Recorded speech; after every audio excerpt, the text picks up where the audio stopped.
Hello tout le monde, j'espère que vous allez bien. Aujourd'hui on se retrouve avec cette nouvelle vidéo Blabla Tattoo et aujourd'hui on va se poser une question existentielle quand on cherche à se former dans le tatouage, c'est-à-dire comment apprendre à tatouer et est-ce qu'il y a une formation à suivre pour cela. Pour ce faire, j'ai organisé la vidéo avec un système de chapitres. Vous pouvez les retrouver dans la barre d'infos et cliquer directement sur le chapitre qui vous intéresse pour éviter de perdre trop de temps. Allez, c'est parti!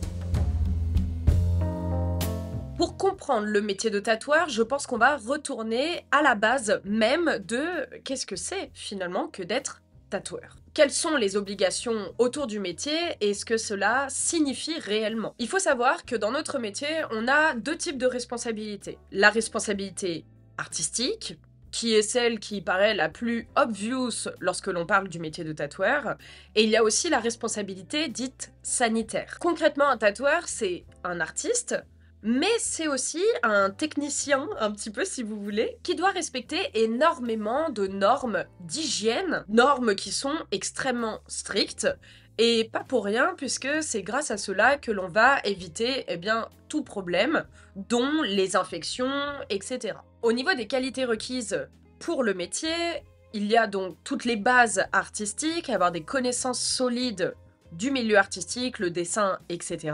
Ça, c'est la première chose. Mais il faut aussi faire preuve de beaucoup de patience. Il est question de ne surtout pas minimiser le stress que l'on peut avoir à gérer en tant que tattoo artiste et même en tant que commerçant, artisan, etc. Et le grand point, le dernier, pour moi, c'est la précision, la constance dans le métier, vu qu'une fois de plus, on marque les gens à vie, donc on ne peut pas se permettre d'avoir des créations bien réalisées et puis d'autres jours, ça, c'est vraiment quelque chose qui n'est pas du tout possible dans notre métier. Le tatoueur se doit d'avoir des bases solides, des connaissances très solides et approfondies de son métier. Ça passe par le fait de se familiariser avec l'histoire du tatouage, mais aussi connaître les différents styles, le old school, le new school, etc. Et ensuite, dans les bases, forcément, il y a le processus complet, donc c'est-à-dire de la conception du tatouage en lui-même jusqu'à la fin de la cicatrisation. Beaucoup de gens ont tendance à oublier qu'on est là aussi pour avoir un suivi même après avoir réalisé le tatouage et s'assurer que la cicatrisation se passe comme il se doit. Quand tu veux être tatoueur, il est question de développer tes compétences artistiques et comme je le disais donc forcément en dessin. Puisque le dessin c'est tout simplement le fondement du tatouage. Donc pour être tatoueur, il y a une chose à retenir, c'est qu'il est crucial d'avoir des bases solides pour commencer. Je vous vois là, toutes les personnes qui me disent je veux être tatoueur, mais je sais pas très bien dessiner, est-ce que c'est ok? Bah non, c'est pas ok. Apprenez à dessiner et après devenez tatoueur. Chaque chose en son temps. On a beaucoup trop de personnes dernièrement qui veulent griller les étapes et on entend trop souvent des phrases comme « Oui, mais avant, le tatouage, il dessinait pas, il recopiait seulement. » Oui, comme vous l'avez dit dans votre phrase, ça c'était avant. Maintenant, le métier a évolué et il n'est plus question de réfléchir comme ceci. On apprend le dessin et après on apprend à tatouer. Il n'y a pas de négociation. Pour apprendre les bases, il est donc question de connaître par exemple le corps humain, l'anatomie en général, mais aussi les proportions, comment faire de belles compositions, comment faire des dégradés, au crayon à papier, au stylo bic, etc., etc. Je vous ai fait toute une partie beaucoup plus approfondie dans le livre que je suis en train d'écrire, avec la gestion des ombres, comment comprendre l'anatomie et à quoi elle sert même dans la manière de composer tes flash tattoos, etc. Bref, j'ai très hâte que vous découvriez cette partie-là parce que j'ai vraiment fait en sorte de vous en dire le maximum mais de façon assez simple pour que ça soit adapté à tout type de niveau de dessin. Il est question de s'entraîner très régulièrement. Il ne faut pas croire qu'il y a des gens qui sont arrivés sur cette terre en mode cling et se sont mis à savoir dessiner. C'est faux. Au début, il faut tout déstructurer, y aller petit à petit, et c'est à force de pratique qu'on finit par savoir dessiner. Vraiment, une fois de plus, il y a énormément de personnes qui pensent qu'il y a juste des personnes très fortes et faites pour ça, et les autres, c'est totalement faux. Tout le monde a appris. Après, forcément, en fonction de comment tu es passionné, tu auras moins le sentiment de subir le moment.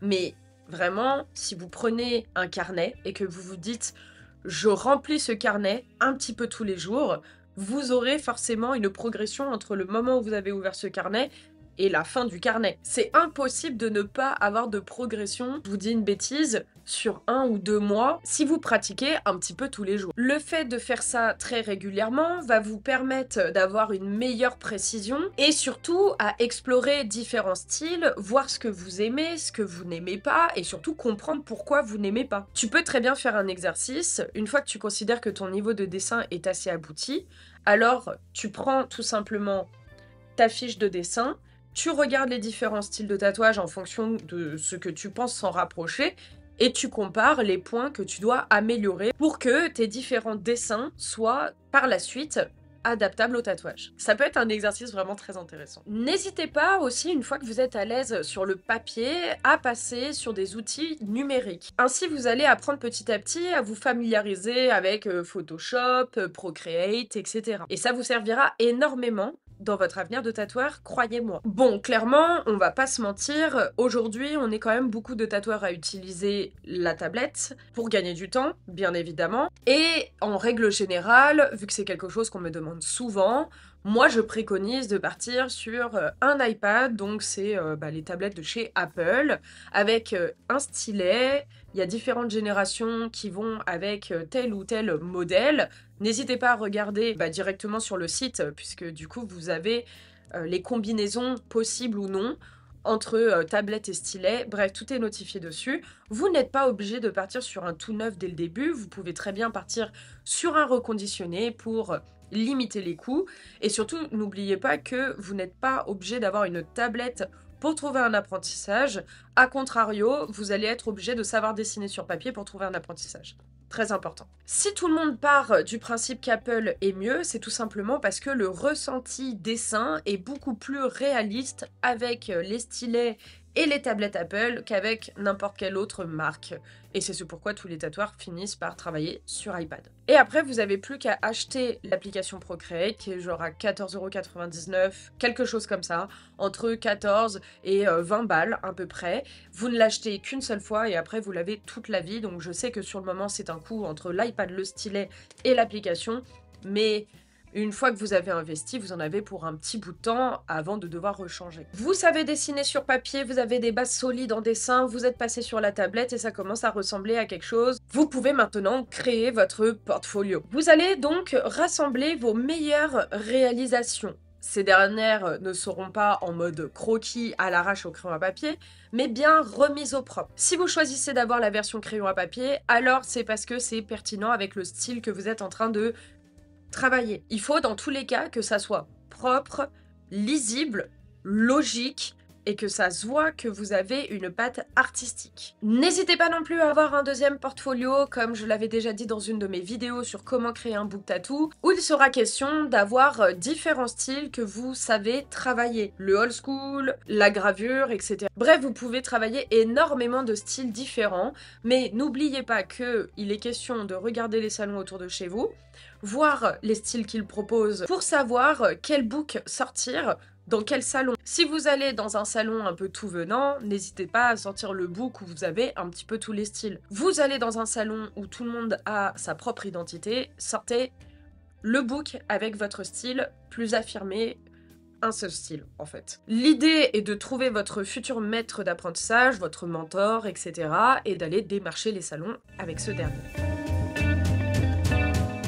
L'apprentissage, la théorie et la pratique, comment ça se passe? Pour apprendre à tatouer, il est essentiel de combiner la théorie et la pratique. L'un ne va pas sans l'autre. Sinon, vous allez forcément griller des étapes. Déjà, quoi qu'il arrive, avant de pouvoir ne serait-ce que toucher une machine, bref, de vous mettre à pratiquer, il va falloir que vous ayez en poche votre formation Hygiène et Salubrité, qui est la seule formation obligatoire actuellement pour devenir tatoueur. Elle se passe en 3 jours, 21 heures et est à renouveler tous les 5 ans. Ce n'est pas le cas seulement en France, sachez qu'elle est obligatoire dans énormément de pays. Et vous pouvez prétendre à cette dernière à partir de l'âge de 16 ans. Pourquoi elle est si importante cette formation et qu'on vous rabâche sans arrêt qu'il faut absolument l'avoir pour être tatoueur? C'est tout simplement parce que c'est elle qui vous apprend les pratiques et les bonnes conduites pour tout ce qui est hygiène, d'où le nom hygiène et salubrité. Ça va éviter tout risque de contamination, etc., etc. Une fois que vous avez ça, vous pouvez alors trouver votre apprentissage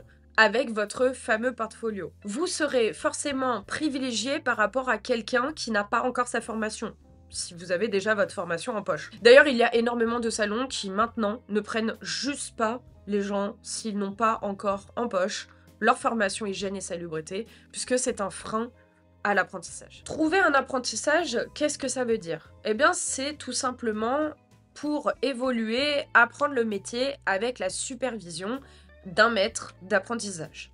Voilà. Et plus particulièrement, donc, d'un tatoueur expérimenté. Concrètement, hein, on va pas se mentir, c'est vraiment la méthode la plus efficace, la plus rapide pour devenir tatoueur et surtout ne pas prendre de mauvaises habitudes dans la pratique. Ça va vous permettre d'observer la pratique, connaître les différents outils, savoir déterminer pourquoi utiliser celui-ci ou celui-là, mais aussi ça va apprendre toute une partie que vous ne pouvez malheureusement pas apprendre seul ou en tout cas très difficilement, c'est toute la gestion autour d'un salon de tatouage, la gestion client, la gestion des réseaux sociaux, la comptabilité, la partie paperasse, etc. C'est vrai que d'avoir quelqu'un qui est déjà passé par là, forcément, ça va vous aider. Vous aurez l'opportunité ainsi de vous calquer sur ses propres habitudes. Et très souvent, si vous avez un maître d'apprentissage, ce dernier, il n'est pas seul dans son salon. Donc ça veut dire aussi que vous apprenez à travers les autres artistes tatoueurs présents dans le salon. L'apprentissage du tatouage, ça passe aussi par l'entraînement, la pratique, comme je le disais, sur différents supports. Donc ça peut aller à la fausse peau, ce qui est le truc le plus préconisé, on va dire, au début. Pour les plus ambitieux, vous avez aussi l'opportunité de passer par la peau de cochon, mais je vous préviens, ça se garde pas longtemps. Maintenant, il y a des bouchers qui ont compris le truc, donc ils se mettent à faire payer les peaux.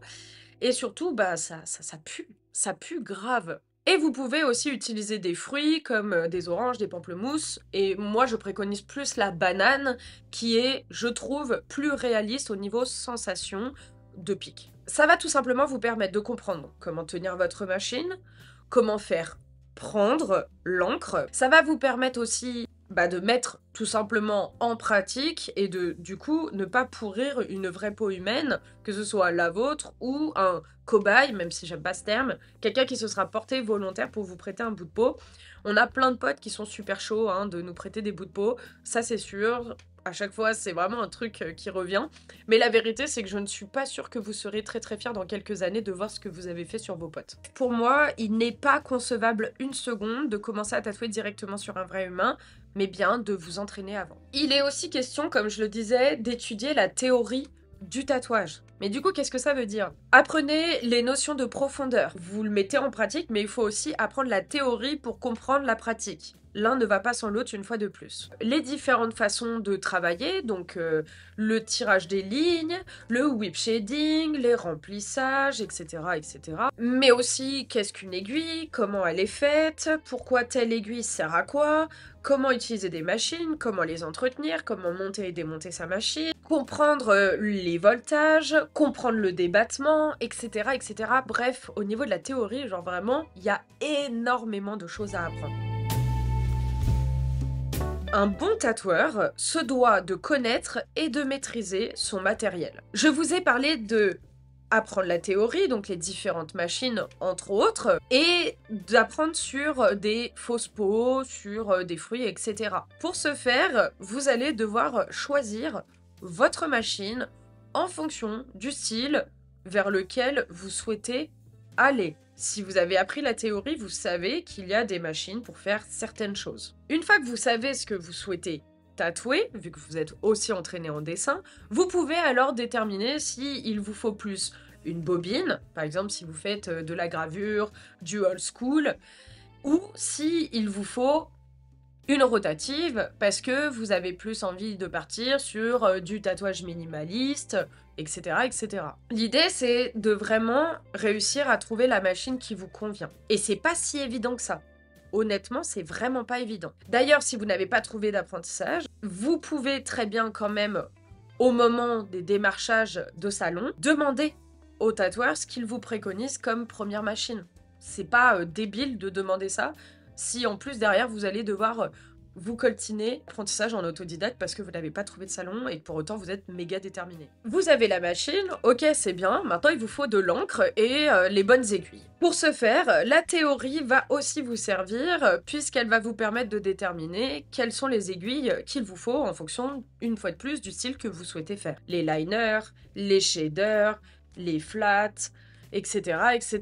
Il y a énormément de styles, de configurations d'aiguilles qui ont chacune une utilité. Pareil pour les encres, en fonction de ce que vous souhaitez comme résultat, il va falloir savoir si vous avez besoin d'une encre noire, d'une encre rouge, si vous avez besoin d'une encre diluée, etc., etc. Au niveau de l'hygiène et de la stérilisation, bon bah soit vous êtes parti sur un pen et dans ce cas-là il vous faut juste un spray désinfectant pour laver votre machine, mais si vous êtes parti sur du old school, soit vous allez devoir avoir ce que l'on appelle un autoclave qui va vous permettre de gérer toute la stérilisation, soit vous allez acheter du matériel à usage unique, ce qui est quand même vachement plus préconisé pour éviter tout bug dans la stérilisation, puisque c'est une pratique qui est de moins en moins courante, et surtout, bah, qui ne s'apprend pas seul, ou en tout cas, c'est très risqué. Sachez-le, une mauvaise stérilisation, ça peut vraiment chambouler beaucoup de choses. Je vous préconiserais, quoi qu'il arrive, de partir sur des consommables à usage unique.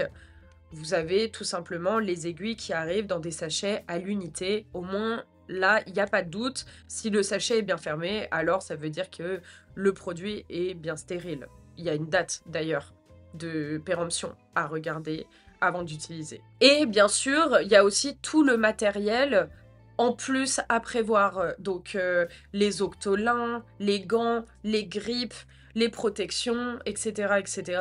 Tout ça, c'est ce qui fait partie de l'hygiène. Et même si vous travaillez sur Fospo, il est question de vous mettre en condition au maximum, même si vous avez le sentiment de perdre de l'argent, parce que plus vous allez vous habituer sur Fospo à prendre les bons gestes, et plus le jour où vous allez devoir tatouer un vrai humain, vous serez en condition, vous serez à l'aise, puisque toutes ces parties-là seront déjà des automatismes lors de la pratique sur un vrai humain. Ça va vraiment vous éviter beaucoup de stress, croyez-moi. Parce que la première fois qu'on doit monter un plan de travail et qu'il y a un client qui est pas loin, on est comme ça. Vraiment. C'est du vécu, on est vraiment paralysé. Aménagez-vous un espace, et surtout un espace propre, selon les règles d'hygiène. Donc que vous soyez en salon, où tout doit être réfléchi selon les règles obligatoires de la formation hygiène et salubrité, ou que vous soyez dans un salon privé, par exemple à domicile, avec une pièce dédiée, selon les normes toujours, que vous avez appris lors de l'hygiène et salubrité, il est toujours question de travailler de façon hygiénique. Et si vous avez un doute sur les règles d'hygiène, vous avez le site de l'ARS qui va les référencer, et normalement vous avez dû recevoir un petit calepin lors de votre formation hygiène où tout est notifié, donc vous n'avez pas de manière de justifier un manquement d'hygiène. Tout est notifié, vraiment. Et en dernier, on va parler du fait de trouver sa voie et d'être en constante évolution. C'est vraiment la beauté de notre métier d'ailleurs. Pour progresser dans notre art, il est question de sans arrêt développer notre style. Il n'y a rien de plus triste qu'un tatoueur qui se repose sur ses acquis et qui n'évolue plus, et c'est d'ailleurs à ce moment-là souvent qu'il y en a qui décident de changer de voie parce qu'ils ont l'impression de toujours faire la même chose. Donc n'hésitez pas à explorer les différents styles, les mélanger, vous en inspirer et vous faire votre propre patte. Pour ceux qui me suivent depuis longtemps, si vous me suivez aussi sur Instagram, vous avez dû le voir. Chaque année, je teste des trucs. Et c'est vrai qu'il y a des fois, même si on s'y perd un peu, bah je sais toujours travailler mon style d'avant. Donc c'est ok. Les gens peuvent toujours me demander dans le style que tu faisais il y a tant de temps. Mais vraiment, ne vous restreignez pas dans votre pratique, dans vos crash tests et faites-vous plaisir. On est là pour ça. C'est vraiment un métier où on peut toujours tout changer, s'éclater, etc. Donc vraiment, il est question d'explorer et de ne pas rester focus sur un seul truc. C'est d'ailleurs ce qui va vous permettre de vous démarquer sur le long terme, pour être honnête. En parlant de se démarquer, de se mettre en avant, etc., vous pouvez participer à des conventions pour rencontrer d'autres tattoo artistes. Personnellement, je ne suis pas du tout à l'aise avec les conventions. C'est mon côté un petit peu introverti. Je suis plus à l'aise à vous parler derrière un écran où au final je suis pépouche chez moi plutôt que d'être entourée d'énormément de personnes. Mais c'est vrai que si vous arrivez à passer ce cap et à aller dans des conventions, ça peut être vraiment très intéressant d'échanger, de prendre des conseils de d'autres tattoo artistes. Et un autre truc aussi qu'on oublie dans le fait de participer à des conventions, bah, c'est de gagner en visibilité. Ça, c'est très intéressant. N'oubliez pas qu'il est très important de rester curieux. Ça va un petit peu dans ce que je disais avant sur le fait de toujours être en constante évolution au niveau de son style. Mais pareil, vous pouvez aussi racheter des formations. Vous avez plein de tatoueurs qui proposent des formations, pas celles à 500 balles, hein, des trucs à 2-3 balles par mois, par-ci, par-là. Vous pouvez aussi décider d'approfondir l'histoire du tatouage. Ça peut être très intéressant de s'y intéresser un petit peu plus. Et surtout, n'hésitez pas à tester des nouvelles choses. Par exemple, dernièrement, moi j'ai repris un de mes tatouages dans mon style que j'ai mis en couleur. Je suis en train d'acheter petit à petit les encres qui vont bien pour faire ces fameuses couleurs. J'ai déjà acheté la machine avec un autre débattement pour pouvoir tatouer la couleur plus facilement sans fatiguer ma première machine. Et je vais repartir sur une fausse peau pour apprendre le tatouage couleur et m'assurer de pouvoir le proposer à des clients. Une fois que ma fausse peau, elle est nickel, je vais proposer à titre gratuit ce tatouage-là et le réaliser sur un vrai humain. Mais avant, j'aurais fait tout le procédé de le matos qui va bien, la pratique qui va bien, et enfin, la mise en pratique sur un vrai humain. N'hésitez pas vraiment à développer sans arrêt vos connaissances et à rester ouvert aux nouvelles pratiques. Une fois de plus, ça reste dans ce que je disais avant, vous n'en serez que plus heureux et plus épanoui dans votre travail. N'oubliez pas aussi de créer votre réseau. Vous avez beaucoup de plateformes qui fonctionnent super bien. Celles qui reviennent le plus, on est bien d'accord, pour mettre en avant son portfolio, bah, c'est TikTok. Je suis d'ailleurs dessus aussi. Il y a Instagram, où je suis dessus comme à peu près l'intégralité des tatoueurs. Ça va vous permettre de partager vos créations, d'attirer des nouveaux clients, faire connaître votre travail, que les gens visualisent réellement votre ADN, votre style, etc. Et ça va vous permettre aussi de gérer toute la partie clientèle, prise de rendez-vous et tout ça. On est très peu de tatoueurs aujourd'hui à vivre avec ce qu'on appelle le walk-in, donc c'est les gens qui passent tout simplement dans la rue. Donc aujourd'hui, il est question de se mettre à la page et de travailler les réseaux sociaux. Je pense qu'aujourd'hui, vous ne pouvez pas vivre sans ça, pour être honnête. Dernière chose, pour moi, pour être tatoueur, qui est très très très importante pour comprendre notre métier et surtout ne pas être frustré, c'est le fait qu'il va falloir être patient. Que ce soit dans la compréhension du métier, dans la mise en pratique de ce dernier, comprendre vraiment tout du métier de tatoueur, ça demande énormément de temps, de persévérance, d'implication de votre personne. Il ne faut pas être à 50% dans le métier de tatoueur. Il faut être à 200, 1000%, 3000% si vous voulez que ça fonctionne et pouvoir en vivre. De plus, la patience va être de mise aussi pour marcher, fonctionner, vous faire connaître sur les réseaux sociaux. Donc vraiment, si vous ne savez pas être patient, je ne suis pas persuadée que le métier de tatoueur soit fait pour vous, sans méchanceté ou quoi. Certainement que votre art, vous devrez le travailler sous une autre forme, mais vraiment sans patience pour moi, tatoueur, ça fonctionnera pas. Pour conclure, je pense que vous l'avez compris, apprendre à tatouer, à devenir tatoueur, c'est un processus qui demande beaucoup d'investissement, qu'il soit personnel, artistique, au niveau de la technique, etc. Comme je l'ai dit, vous avez une seule obligation qui est celle d'avoir la formation hygiène et salubrité. L'apprentissage en salon est énormément conseillé. Pour moi, c'est vraiment genre la meilleure manière de devenir tatoueur, même si je sais qu'aujourd'hui, il y en a beaucoup qui veulent griller les étapes. Et j'en étais d'ailleurs désolée de voir que beaucoup n'ont même pas essayé de trouver un apprentissage. Et je vous en veux un petit peu honnêtement, parce que je trouve que du coup on a de plus en plus de mauvais tatoueurs. Je dis pas forcément que c'est vous, mais le fait de ne même pas avoir essayé prouve potentiellement votre peu d'implication et du respect des règles de notre métier. Ça me fait un peu peur pour l'avenir de notre métier, pour être honnête, même si je n'ai rien contre les autodidactes et que je pense qu'on a énormément à apprendre de notre côté. Donc même quelqu'un qui a trouvé un apprentissage en salon, au final il est autodidacte, mais le fait de même pas avoir essayé de trouver un apprentissage, ça j'aime beaucoup moins, pour être honnête. Comme je le disais, idéalement cherchez un apprentissage, s'il vous plaît. Dans tous les cas, vous allez avoir énormément de travail pratique, personnel et de temps à consacrer à votre apprentissage, puisqu'une fois de plus, le maître d'apprentissage est là pour vous donner les clés. mais c'est à vous de les mettre en pratique et c'est ce qui prend le plus de temps. Et si je dois dire un dernier mot pour finaliser cette vidéo, c'est le fait que, vous savez, dans la vie, il y a des personnes qui feront des métiers qui ne seront jamais des métiers passion. Ils font des 35 heures, etc.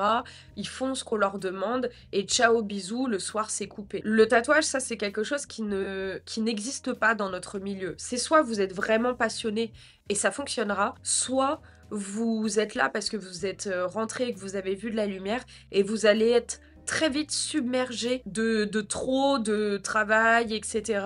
si vous n'êtes pas réellement passionné. Faites ça bien, ayez conscience que ça va vous prendre énormément d'énergie. Essayez de savoir si réellement, une fois que maintenant vous avez entendu tout ce que j'avais à vous dire lors de cette vidéo, est-ce que oui ou non, réellement, ce métier est fait pour vous. Parce que c'est ok finalement que ça soit pas en fait pour vous ce métier. C'est complètement ok. J'avais juste besoin de clarifier le fait que vraiment, ce métier, c'est pas un métier qu'on fait par défaut, c'est un métier que l'on fait par vraie ambition, par vraie envie, et qu'il est question de vraiment se demander si c'est quelque chose qui est fait pour nous, parce que ça va vraiment être une énorme partie de votre vie. Je pense que vous vous en rendez même pas compte à quel point c'est intensif comme métier. Donc j'espère que cette vidéo vous aura aidé à y voir plus clair, surtout à savoir si oui ou non vous pensez que ce métier est fait pour vous. N'hésitez pas à me dire en commentaire ce que vous en avez pensé. Je sais que j'ai été un petit peu crue, mais je pense que parfois ça fait pas de mal pour être honnête. Et sur ce, comme d'habitude, vous pouvez mettre en commentaire le mot tatou. On va rester basique aujourd'hui. Prenez soin de vous, on se retrouve bientôt.